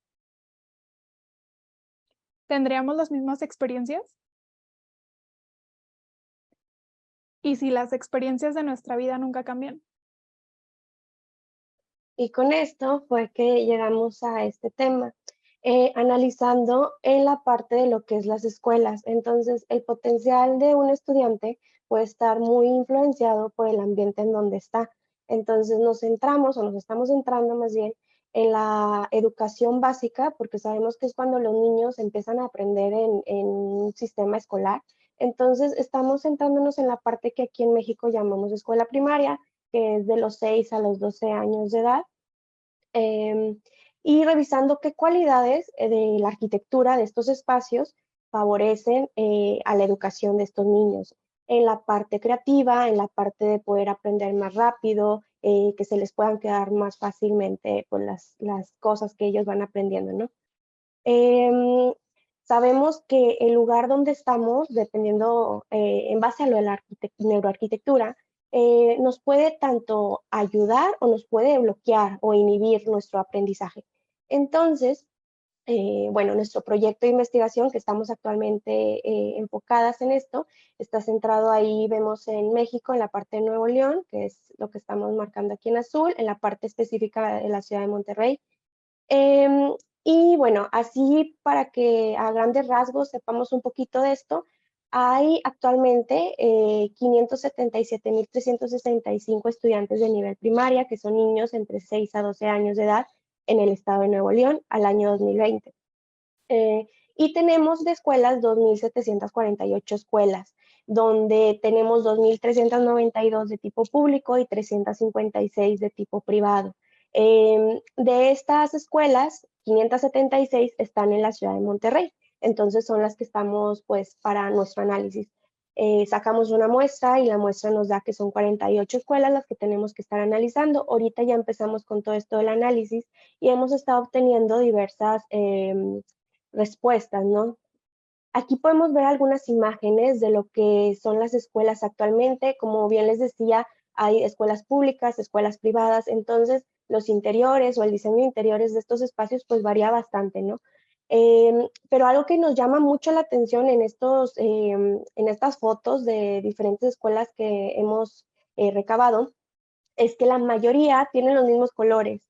Obviamente vemos el blanco, pero vemos mucho el rojo y el verde. Obviamente, pues son los colores de la bandera de México, ¿no? Entonces, como que lo ponen ahí en estas escuelas de nivel básico muchísimo. Y ahí vemos algunas otras imágenes de esto. Y bueno, las cualidades arquitectónicas que hemos estado analizando son el color, la altura, la temperatura y la acústica y la iluminación. Con estas 5 cualidades, nosotros podemos revisar cómo la neuroarquitectura puede estar ahí presente en estas escuelas o en estos diseños de interiores. Hasta el momento, ahorita todavía seguimos en el análisis de este proyecto, pero hasta el momento tenemos varios resultados. Algunos de ellos aquí se los mostramos así brevemente, que es, por ejemplo, que la adecuada altura de las aulas se conecta con la capacidad para tener ideas creativas. Ayuda mucho si un espacio está alto o su altura es más que el promedio. Hablando aquí el promedio serían 3 metros, que sea un poco más alto de 3 metros, ayuda mucho a los niños a ser más creativos. Los espacios altos conducen a la abstracción del pensamiento, entonces eso ayuda, ¿no? También, por ejemplo, menor altura ayuda a la concentración. Si lo que queremos es que el niño se concentre más, entonces lo ideal ahí es al revés, que el espacio sea un poquito más bajito que el promedio, ¿no? En colores vemos muchísimo lo del color azul, nos ayuda bastante para la creatividad. Otros colores, por ejemplo, como un color rojo, un color café, nos ayuda un poco más a concentrarnos, ¿sí? Temperatura, también la temperatura idónea es de 20 a 26 grados centígrados. Aquí en la ciudad donde estamos manejando esto, es una ciudad donde normalmente la temperatura, ahorita por ejemplo estamos a 39, casi 40 grados centígrados. Entonces, pues ahí es una cosa que se tendría que revisar, ¿no? Y también la iluminación. La iluminación solar sabemos que trae muchos beneficios a la salud. Ya revisándolo en las escuelas o las aulas que hemos estado revisando, donde hay mayor iluminación natural, es muchísimo mejor para los alumnos para aprender. Se sienten más libres, se sienten más a gusto. Entonces, ese también es un dato que pues tenemos que revisar y que estamos ahorita actualmente revisando, ¿no? Entonces, ahí les mostramos un poquito lo que estamos haciendo. Les damos las gracias por invitarnos y ahí está el contacto tanto de Miranda como el mío. Muchas gracias. Muchas gracias, Andrea. Muchas gracias, Miranda. Interesante la propuesta y ya vamos a tener más novedades seguro de lo que están haciendo. Bien, ahora damos paso a María Laura Weiss desde Argentina. Ahí estamos. Bueno, ¿qué tal? Buenas tardes a todos desde Argentina. Bueno, yo soy profesora de la Universidad de Palermo desde 2019, doy un taller de redacción para ingresantes y a partir de este año voy a comenzar a dar introducción a la investigación. Bueno, mi interés por la investigación hizo que realizara una investigación disciplinar que, bueno, para la Facultad de Diseño y Comunicación de la UP, donde trabajé a partir de la pregunta cómo motivar a nuestros alumnos y captar su atención. Algo que a todos los docentes nos interesa, por supuesto. Y la hipótesis de este trabajo es que las historias, utilizadas como estrategias didácticas, tanto de aprendizaje como de enseñanza, pueden servir como mecanismos, ¿sí?, de motivación y asegurar aprendizajes significativos que colaboren con lo que Mariana Mayo llama enseñanza poderosa. Entonces me puse a buscar qué había hecho, ¿no?, acerca de contar historias en la universidad, y me di cuenta que hay poco material, que hay mucho material sobre motivación, por ejemplo, pero poco en el aula universitaria. Y sí, más material en escuela secundaria y escuela primaria, sobre todo en la escuela primaria. Entonces, bueno, eso me hizo pensar que era necesario un poco empezar a indagar en esto, ¿no? Desde el marco teórico tomé la psicología cognitiva de Brunner, que él habla del pensamiento narrativo, que es el que nos permite precisamente poder comprender e interpretar el mundo en el que vivimos. Tomé la teoría de Vygotsky, la teoría sociocultural del aprendizaje de Vygotsky, para poder enmarcar esto de, bueno, del aprendizaje, cómo nosotros vamos aprendiendo en relación con los demás, a partir de las relaciones sociales y de la vida social, cómo los procesos psicológicos superiores dependen de la vida social. Y tomé a las neurociencias cognitivas. Las neurociencias cognitivas estudian el efecto de las historias, la importancia de las historias en nuestras vidas, la historia como parte de nuestra evolución de seres humanos, de sapiens sapiens, y desde las neurociencias cognitivas las historias despiertan curiosidad, queremos seguir el desarrollo de las tramas hasta el final, esto por supuesto motiva, son una puerta de entrada a la motivación, son una puerta de entrada a las emociones agradables en el aula, ¿sí? Que una vez presente la emoción agradable en el aula, impacta sobre la atención y la memoria. Según los especialistas en neurociencias, los relatos despiertan emociones, especialmente la sorpresa, la curiosidad, la construcción de imágenes también captura la atención, y esto hace que se mantengan más en la memoria. O sea, todos aquellos relatos que contengan imágenes y relatos que contengan emoción, quedan mucho más en nuestra memoria. Dan un marco conocido también a la interpretación de las historias, por eso se utilizan, y está bueno usarlas, ¿sí?, en el aula. Los neurocientíficos atribuyen el placer por las historias activación de 2 neurotransmisores en particular. Uno es la oxitocina, que es cuando le contamos a otro, porque es la hormona que nos hace sentir sentido de pertenencia, de filiación, y nos gusta tener conversaciones y contarles historias a otros. Y después la otra, otro neurotransmisor es la dopamina, que es una hormona que produce nuestro sistema de recompensa cuando sentimos satisfacción o placer. Ambos están controlados por el sistema límbico, que es nuestro cerebro emocional, podríamos decir. La oxitocina es la que nos permite hilar los acontecimientos, sentir empatía por los personajes de las historias, y la dopamina está vinculada más con la motivación, el circuito de recompensa de nuestro cerebro. Y a eso se suman las neuronas espejo, que son neuronas motoras, que son responsables de la empatía y el contagio emocional, y se activa cuando escuchamos o leemos una historia. Entonces, bueno, dije, bueno, ¿qué puedo hacer para poder darle un marco más, más a tierra a esta investigación? Porque todo esto es marco teórico. Bien, bajando al terreno, entrevistas a profesores que usen historias en el aula. Y bueno, y ahí apareció lo más interesante de esta investigación. Existen diversas maneras de incorporar las historias en el aula universitaria. La más tradicional es la inclusión de un segmento narrativo. Por ejemplo, no sé, un cuento, una película. Pero quise ir un poquito más allá, ¿sí? Porque la inclusión de una historia puede ser la propia asignatura, o sea, la propia materia puede transformarse en una historia, ¿sí? Entonces, bueno, lo que hice fue entrevistar a Fernanda Guerra, que es profe de la Universidad de Palermo, ella da COE, que es un taller de redacción. Entrevisté a Odetti de Flaxo, y entrevisté a Martínez Bursaco de la Universidad de Belgrano y Universidad Nacional de La Matanza. Vamos al primer caso, el de COE. COE es un taller de redacción donde se invita a los estudiantes a contar una historia familiar de manera novelada, y esto vincula mucho al estudiante con sus emociones y sentimientos. O sea, hay una historia que va a comprometerse con su propia identidad. Ellos después analizan esa propia obra, o sea que hay mucha metacognición mezclada ahí también como aprendizaje, porque analizan su propia obra con los contenidos teóricos de la propia materia. Y hacen una historia novelada, el hecho tiene que ser real, pero pueden meter anécdotas ficticias, obviamente verosímiles, que enriquezcan la narrativa. Hay historias de viajes, de antepasados, de celebridades de la familia, acerca de objetos familiares, de viajes sobre todo. Lo importante es que elijan una historia que los motive. El tipo de historia que eligen deben despertar el interés de los estudiantes, hacerlos sentir con curiosidad para contar, para repensar también el contexto histórico. Eso es importantísimo, que todas estas historias tienen que tener un contexto histórico, entonces ellos tienen que ponerse a investigar. Y bueno, acá aparece una de las características preponderantes de la enseñanza poderosa, que es que realizar aprendizajes que duren, que perduren, ¿no?, en nuestra memoria. Luego, en la entrevista que yo les decía de Flaxo, a Odetti, bueno, en este contexto ella trabajó, es otra experiencia, porque acá ya la historia tiene una experiencia transmedia gamificada, es decir, los docentes y los estudiantes juegan digitalmente y se convierten en personajes transmedia. La cosa es así, para que se entienda. La historia comienza cuando se les avisa a los estudiantes por escrito que han sido seleccionados para ser nobles de la Liga Tecnopedagógica y que se le asignarán casos para resolver tecnoapuros, problemas pedagógicos que se resuelven con tecnología. En tanto, los profesores juegan como miembros del Consejo de Guardianes y acompañan a los estudiantes a describir los perfiles como si fueran superhéroes.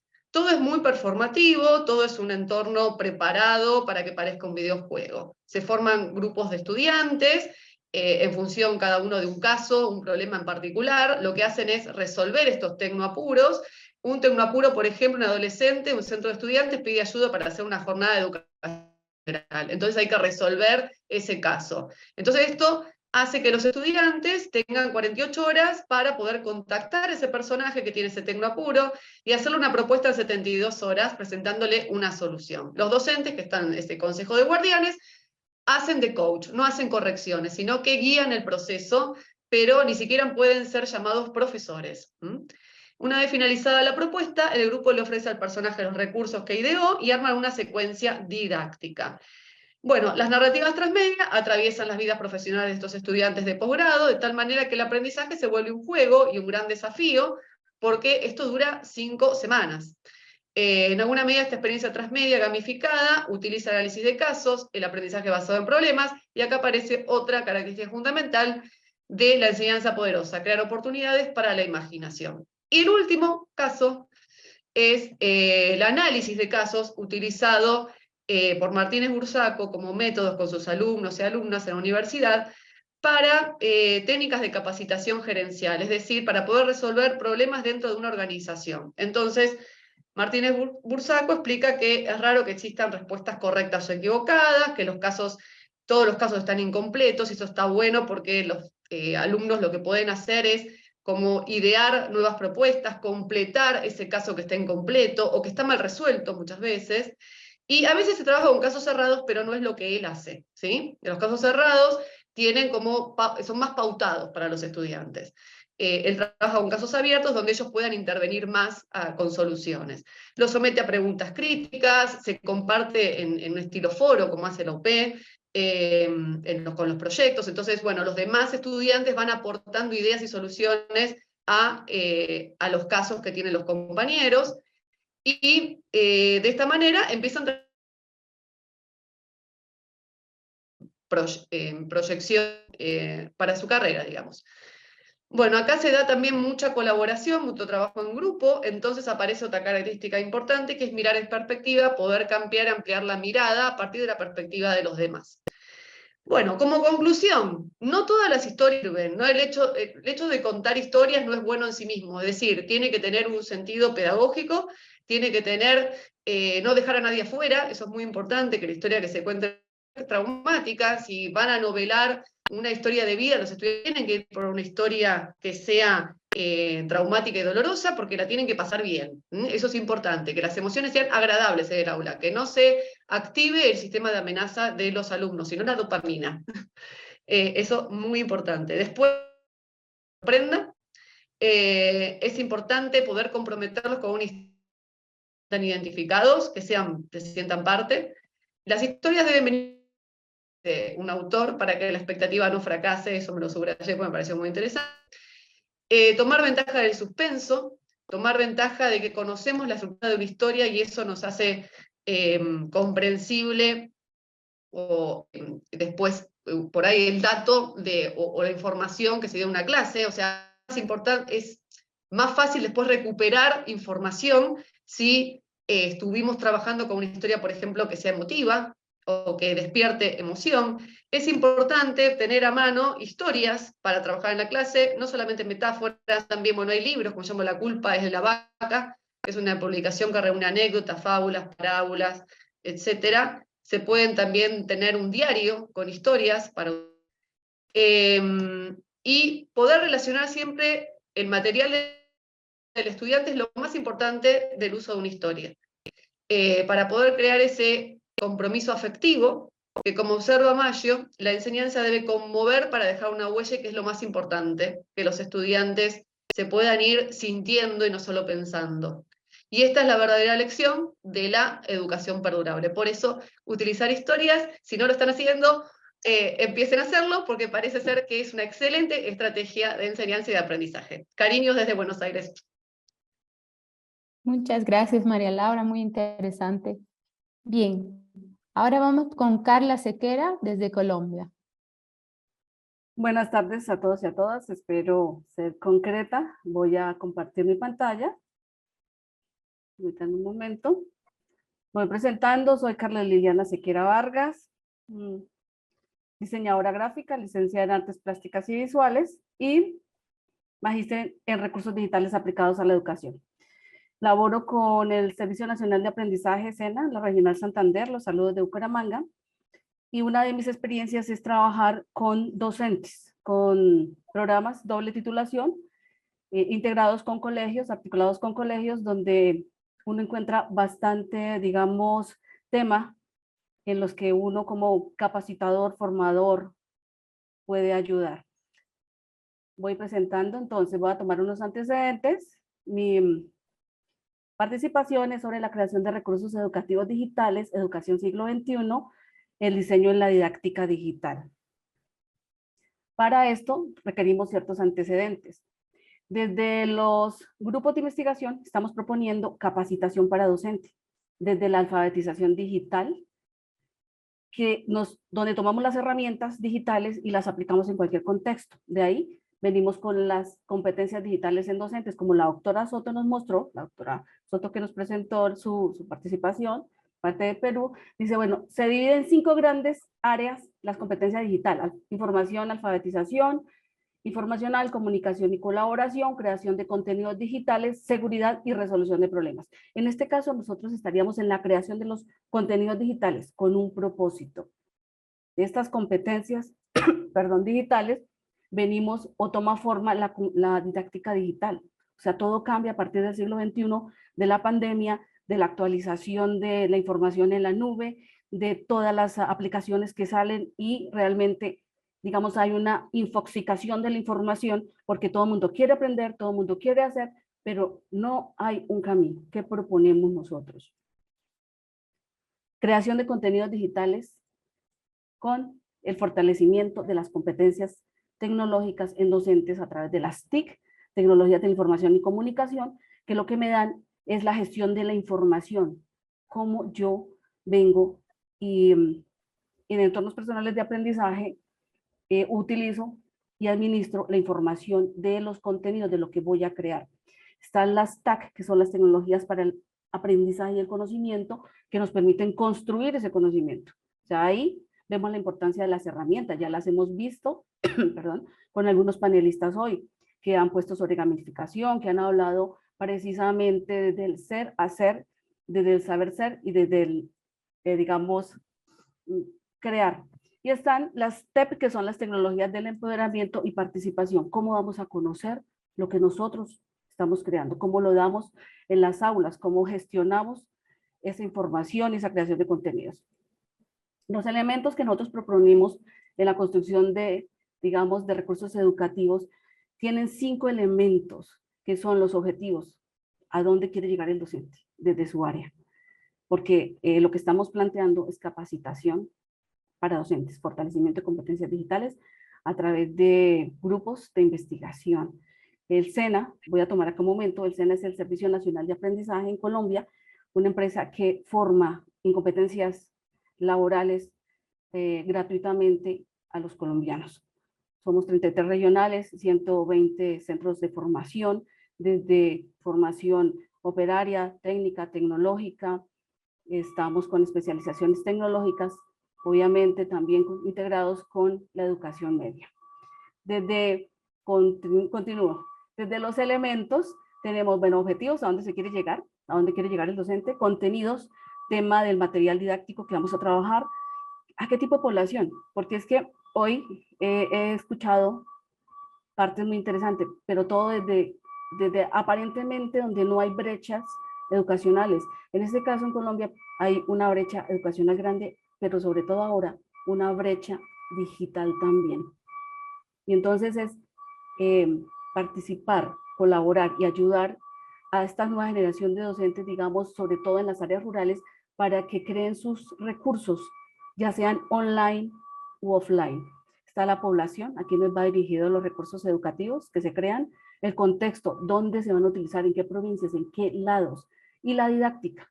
Hay bastante en la didáctica tradicional que nosotros hemos utilizado para la didáctica digital, pero se requiere una didáctica digital, una creación de contenidos que realmente estén, digamos, entronizados con el siglo XXI, porque estamos capacitando ciudadanos nuevos ciudadanos del siglo XXI, profesionales del siglo XXI.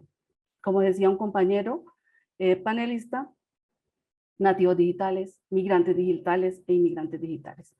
De la creación de los redes, venimos con los niveles. Proponemos niveles básicos, intermedios y avanzados.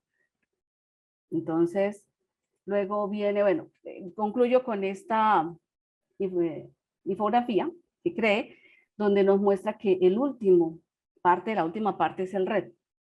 Pero mire todo lo que tenemos que hacer para llegar a ellos.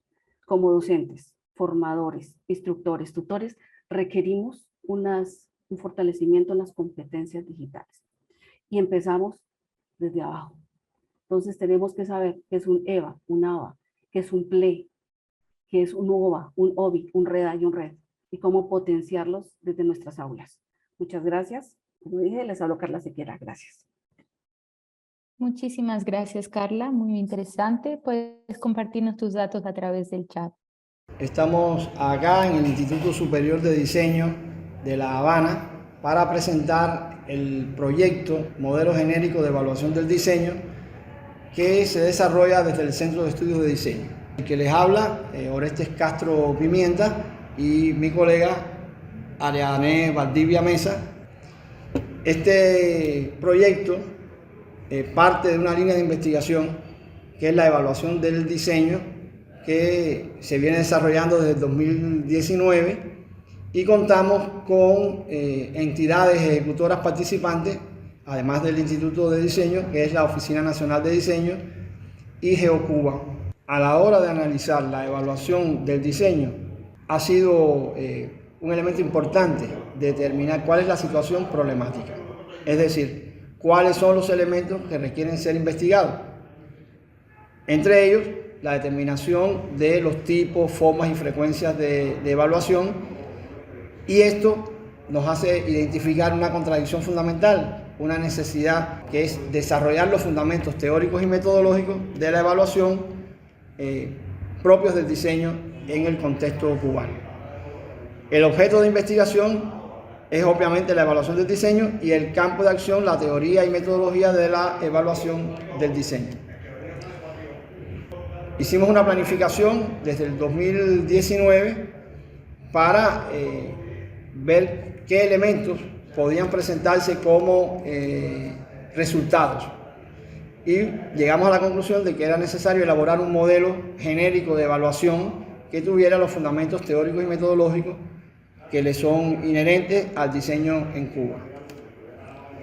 Para ello fue necesario determinar los fundamentos teóricos y metodológicos, caracterizar el modelo de evaluación y determinar las características estructurales y funcionales de ese modelo genérico, a los efectos de desarrollar los casos particulares con posterioridad. Y por último, validar la pertinencia del modelo en su accionar práctico. Los resultados fundamentales de este proyecto son el modelo genérico de evaluación, un repertorio científico-técnico de evaluación y acreditación del diseño, y esto implica la sistematización teórica y metodológica, la caracterización del modelo y los componentes estructurales y funcionales, como habíamos dicho antes.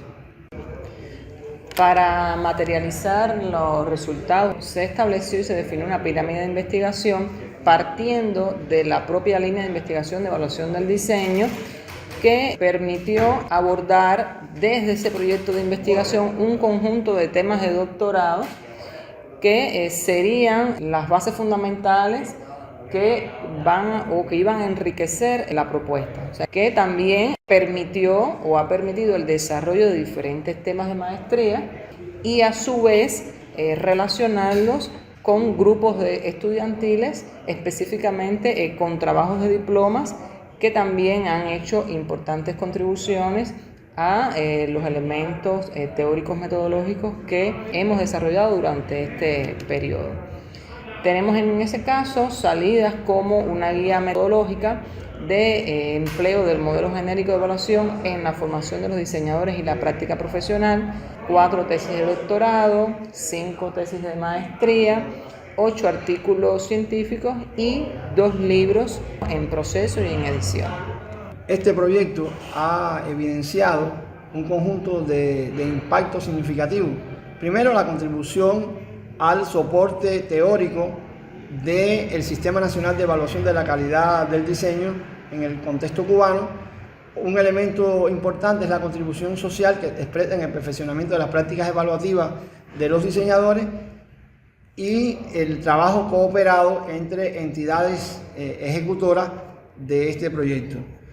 Ha permitido el desarrollo profesional a nivel de posgrado de los doctorandos, los participantes de la maestría, y un hecho concreto es que ya se defendieron 2 de esas tesis de doctorado con éxito total. 2 deben ser defendidas en lo que queda de año, es decir, en este año 2023, y algunas tesis de maestría también se han defendido con éxito. De manera que estos elementos permiten desarrollar el modo, los fundamentos del modo de actuación, evaluación de los profesionales del diseño. Bueno, a manera de conclusión podemos plantear que se ha desarrollado una verdadera comunidad científica y de aprendizaje, integrando profesionales en sus diferentes estadios de desarrollo, es decir, tanto en la formación doctoral como en la formación a nivel de la maestría en gestión de diseño, e incluso con estudiantes de pregrado que han desarrollado prácticas preprofesionales y también sus trabajos de diploma correspondientes. Se integra dentro de los esfuerzos que realiza el Instituto Superior de Diseño para desarrollar el diseño como área de conocimiento científico-tecnológico con el nivel científico que se espera de nuestras instituciones universitarias. Muchas gracias a todos, esperamos por sus sugerencias para el perfeccionamiento del trabajo. Y por último vamos con Luis Quimil Valle desde Perú.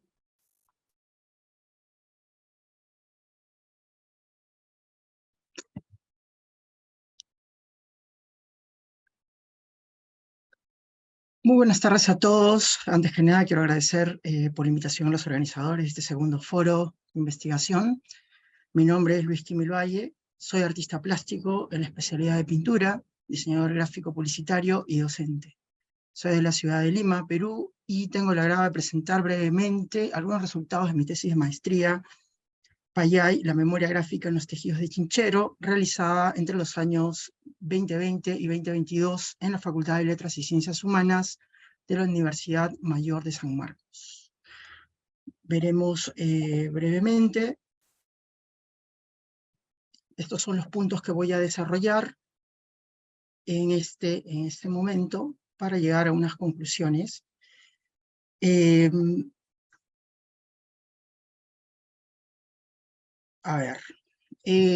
lo demuestran estudios arqueológicos, en el mundo andino las tecnologías textiles se desarrollaron mucho antes que la cerámica.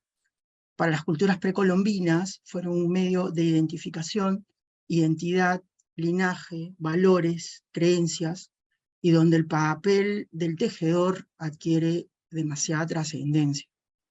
Es importante saber que contamos cada vez más con información sobre su tradición, el oficio textil, los procesos y su actividad.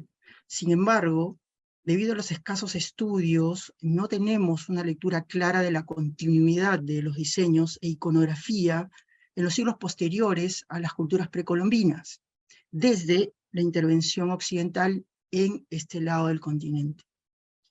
Nuestra población de estudio es la comunidad textil de Chinchero en el departamento de Cusco, Perú.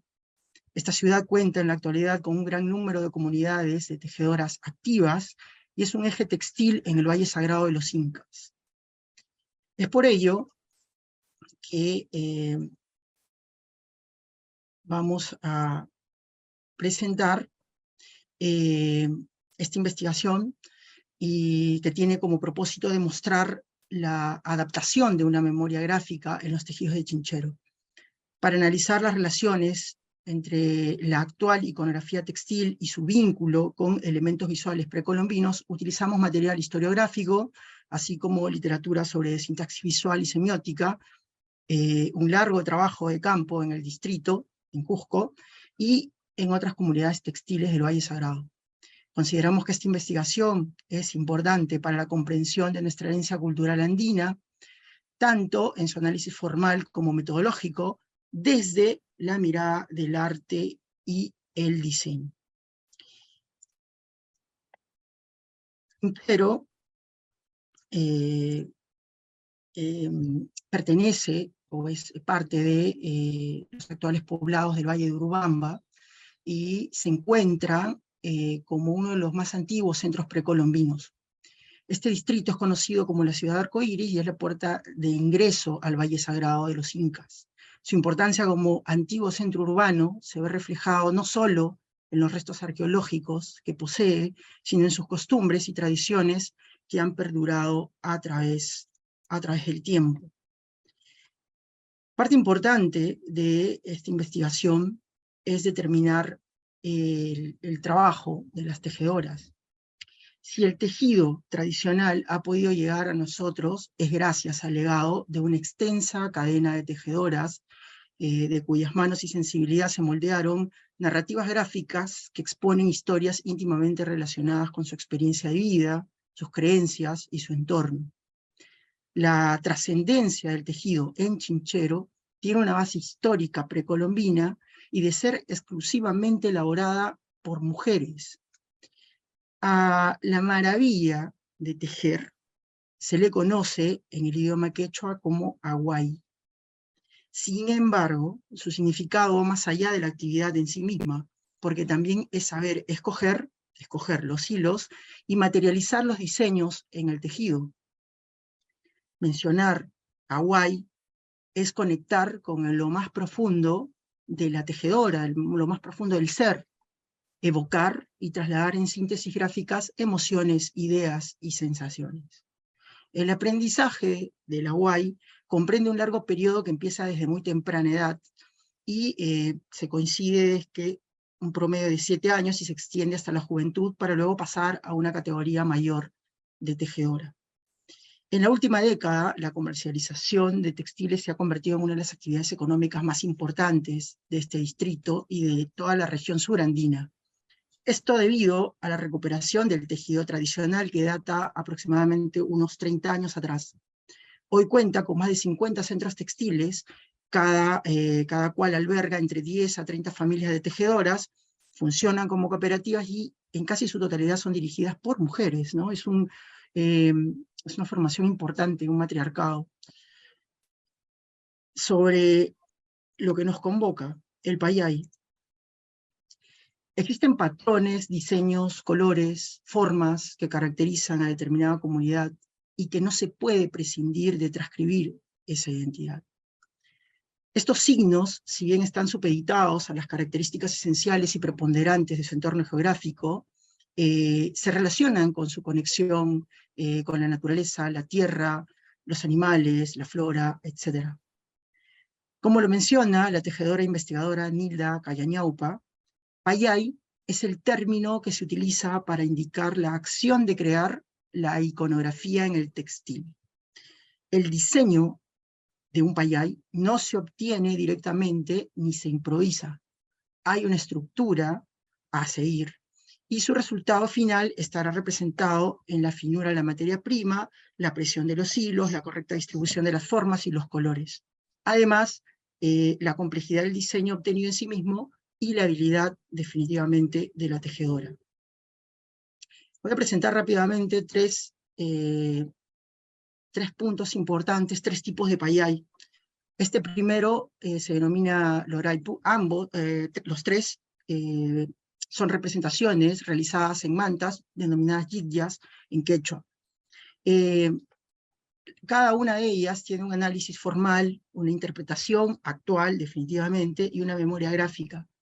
El análisis formal, por ejemplo, de este loraipu es que podríamos mencionar que tiene una estructura romboidal de gruesas líneas, cuyos vértices izquierdo y derecho son diferenciados, y sirven de uniones entre ellos. Lleva una figura en S horizontal, empezando desde izquierda, cuyo grosor es bastante delgado. Lleva además 2 ovoides en la parte superior e inferior, con un punto en el medio. Lleva 4 colores, y se mantiene un ritmo de forma y color. En la actualidad es uno de los diseños más representativos de Chinchero. Algunos señalan que es el símbolo principal del distrito, su origen no está claro, podría referirse a la técnica de cómo crear el diseño, aunque el término se asocia a la planta o a una planta denominada también loraipu. Algunas interpretaciones indican que el Uraipu simboliza el comienzo y el final de la vida en un movimiento cíclico constante. Si hablamos de una memoria gráfica, se mantiene una geometrización y el equilibrio simétrico, además que se menciona la cuatripartición andina relacionada con las estaciones del año. El siguiente elemento, el siguiente payay se denomina chasca. Su interpretación actual es que significa estrella, es un diseño de 3 colores. Su representación es de las estrellas y aparecen en antiguas mantas o yigyas, ¿no? Su análisis formal está basado en una estructura compositiva simétrica radial que se construye sobre un mismo eje. La dinámica visual oscila entre forma y fondo. Si hablamos sobre una memoria gráfica, es una representación esquemática y gráfica que contienen nociones de espacio y tiempo. Sobre este otro elemento, denominado chili chili, es relacionado a una hierba medicinal. Su diseño tiene una estructura romboidal también. Es un diseño de 3 colores. Tiene muchas variantes según la cantidad de hilos y como memoria gráfica tiene o mantiene un equilibrio dinámico. Se refuerza la importancia de la interacción de una forma dentro del conjunto de toda la imagen. Para concluir, el significado de la Wai se interpreta de manera muy personal en cada tejedora. Algunas verán una labor que las abstrae de lo cotidiano, las conecta con el mundo o con un mundo interior, emociones, sentimientos, que a través de los hilos logran trasladarlo en síntesis gráficas, conocidas como payay. Eso nos permite concluir que cada tejido tiene su propio tiempo de ejecución, según lo que busca expresar la tejedora y lo que el payay en sí exija. Desde el análisis de la sintaxis del lenguaje visual, los componentes compositivos, estructurales y cromáticos del payay de Chinchero es que responden a características comunicativas y evidencian ser un medio para trasladar información. En este caso, tanto la forma como el color se revelan como signos, convirtiéndose en síntesis abstractas que orientan e identifican. Asimismo, describen la esencia del imaginario andino basado en la dualidad y el equilibrio entre sus partes. Finalmente, si bien ya existe por convención asociaciones establecidas para los significados de formas y colores, no podría compararse de ningún modo con el significado de las culturas del Perú antiguo y que desde la colonia fueron adquiriendo nuevos significados en respuesta a los cambios políticos, sociales y culturales. Sin embargo, sí podemos concluir que por las distribuciones compositivas, interrelación de formas y uso funcional de los colores, podemos asociarlos con leyes de equilibrio universal. Muchísimas gracias por su atención. Nos vemos en otra ocasión. Bueno, muchísimas gracias, Luis. Muy interesante la propuesta, muy rica la investigación. Bien, ahora damos por finalizada todas las presentaciones y vamos a dar paso a las preguntas del público. Tenemos acá una para Patricia y Antonio, que nos dice lo siguiente. Es desde El Salvador. Kenneth nos pregunta: ¿qué estrategias consideran fundamentales para la presentación de información en cualquier temática sin llegar a la infoxicación y terminar sobrecargado tanto el estudiante como el docente con tantos datos? Sí, muchas gracias. Es un tema complejo, finalmente, mantener la atención de nuestros estudiantes, independientemente del recurso que estemos ocupando, sea nuestra propia voz, el aula o un recurso de tecnologías de la información. Nos parece que nosotros como docentes tenemos que tener muy claro el momento en que introducimos ese material para los alumnos, ¿no? Desde un ebook hasta un Kahoot o alguna aplicación con la que estemos trabajando, o un examen de Socrative, etcétera. Necesitamos tener muy claro si esa herramienta, si ese material, o sea, en nuestra planeación del aula, debemos decidir si es al inicio de la clase como introductorio, si es temático, si es para que comprenda mejor el tema, o si es como para evaluar o hacer una autoevaluación. Y una cosa es el momento presencial, o así como estamos ahorita, en virtual, pero en vivo, o si es un material que se le deja como de tarea o que él lo va a ver de manera asincrónica. Y dependiendo de esta planeación, más allá de una estrategia, es entonces considerar el tiempo que le va a llevar y qué interacción va a hacer con ese material. Y si ese material le permite ir a enlaces o solamente va a estar leyendo, o tiene que activar un código QR, o tiene que abrir a partir de ahí una presentación. Pero finalmente pues es un reto, por supuesto. Muchas gracias por la pregunta y le paso micrófono a Antonio. Sí, yo estoy de acuerdo con lo que dice la maestra Pati. Creo que lo más importante de un material didáctico no es que esté estático, ¿no? Como que les des como bueno, que les des la oportunidad a los alumnos de poder interactuar con todos esos materiales, a lo mejor con botones, a lo mejor con videos, precisamente los ebooks van directo a eso, ¿no? Que les generes esa interacción y por así decirlo, ese juego con las cosas, ¿no? Porque pues también como están sobreestimulados de tanto contenido que ya hay en internet, entonces ellos buscan algo más allá de lo tradicional, ¿no? De los libros, y que no descartamos todos esos materiales porque son súper valiosos para nosotros, precisamente para esa construcción, pero sí brindarles algo como una experiencia más allá del aprendizaje, como un juego, por así decirlo. Muchas gracias, muy interesante. No tenemos más preguntas por el momento en el chat, pero si alguno de ustedes desea preguntar a algún colega, lo puede hacer, si tienen alguna consulta. Si no tenemos consulta, podemos empezar bueno, Patricia.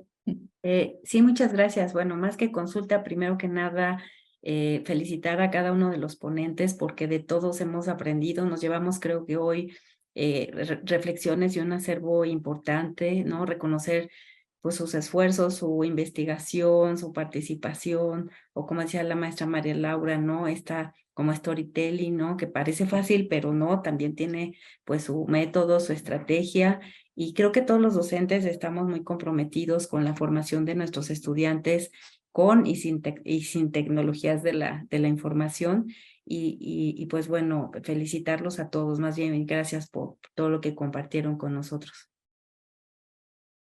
Sí, exacto. Muchísimas gracias a todos y todas. Realmente hemos recogido un montón de información sobre la enseñanza del diseño, sobre cómo hacer o encontrar distintas estrategias pedagógicas para el diseño y sobre todo ir desde lo más básico de la enseñanza hasta lo más tecnológico. Hemos recorrido un camino desde lo tradicional hasta lo tecnológico, que es muy importante tener en continuo aprendizaje, incluso para nosotros los docentes, ¿no? Entonces, muchas gracias a todos por su participación en este foro. Ha sido muy, muy rica la participación e investigación y proyectos de cada uno de ustedes. Y nada, les agradezco mucho y espero podernos encontrar en otra ocasión. Muchísimas gracias a todos y los invitamos a participar mañana de las siguientes comisiones. Muchas gracias a todos y todas. Gracias, que estén bien. Bendiciones. Muchas gracias. Muchas gracias. Gracias, hasta luego. Chao. Chao.